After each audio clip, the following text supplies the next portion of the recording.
Sensory analysis. Sensory evaluation is the analysis of the organoleptic properties of food: appearance, aroma, flavor, and texture. Identifying the sensory properties of a finished product will guide you in recreating a dish or creating a new one. The first thing that you need to analyze is the appearance. 55% of our decisions on whether to eat food is based on its visual appearance. The appearance of food gives the consumer a lot of information: what it is, how ripe the fruit is, the texture and density. We select foods that look good to us.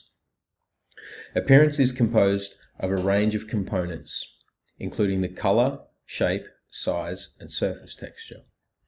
So they're saying that when you analyze the appearance of the food, you need to discuss the color, what the color is, and if it's a variation of color, you should always state those variations.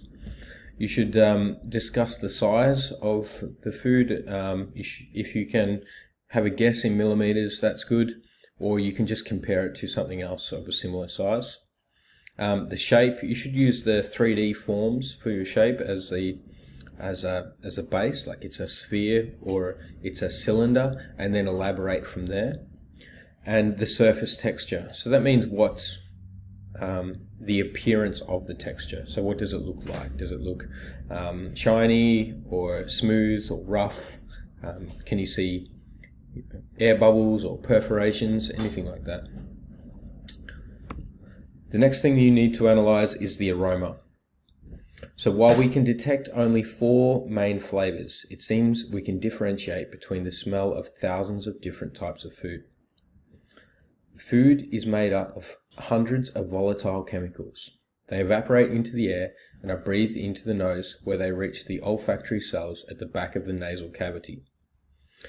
When you're analyzing the aroma, so the smell of the food, think about the ingredients in the dish and then try and smell those, try and identify those. So it's a good idea to try and smell the individual ingredients, and then discuss an overall general aroma or general smell, like a combination of everything in the dish. The next thing to analyze is the flavor. The flavor of food is often the total impression we form about food and includes aroma, appearance, and even the sound. When analyzing flavor, try to maintain objectivity and taste without your opinion of whether it's good or bad. So you never write whether you like it or dislike it. That's sort of irrelevant. We just want a very objective sensory analysis. What does it look like? What does it smell like? What's the flavor? What's the texture? Without your opinion. So when you're discussing the flavor, stick to the 4 basic tastes, or I should say 5 actually. Stick to sweet, salty, bitter, sour, and umami. Umami if you can taste it. So you analyze the individual flavors of each component and then give a summary or a overall total impression, like it says up the top here. We can see here on the image the tongue. You can taste sweet things on the tip of your tongue. The salty taste buds go all the way around there. Sour at the back of the tongue. Bitter at the very back, and the umami, the meaty flavor or broth type flavor, is there all over the tongue. The last thing you need to analyze is the texture. So when we first look at food, we can gain an idea of what it might feel like in our mouth based on the appearance of the texture, how it looks: smooth, rough, soft, or runny.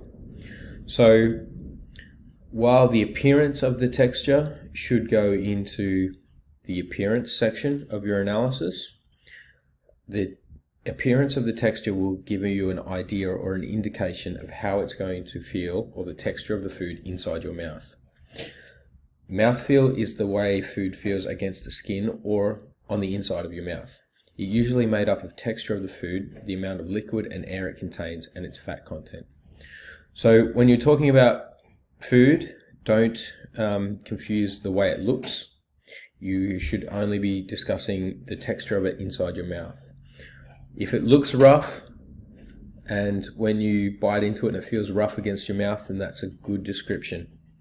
But if it looks rough, but you start to eat it, or you have a bite and it's actually smooth or silky or glossy, you're right, it's smooth or silky or glossy, not the way that the texture looks, but the way that it feels against your mouth.